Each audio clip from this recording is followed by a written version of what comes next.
Ислам каржы корпоративин эмеден таптык, интернеттен. Инстаграмдан таап, баракчасынан көп жолу интерес кармадык. Анан кийин ишенип ишенбей көп жүрдүк. Анан бир көрөлү дедик. Алып аткандар көп экен, жакшы экен.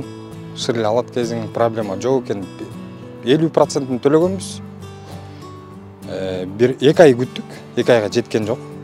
Ошол жакшы, мына азыр алып атабыз. Вот Ислам каржы корпоративине ыраазычылык, сиздер да алыңыздар. Вот жакшы экен, ишеничтүү экен.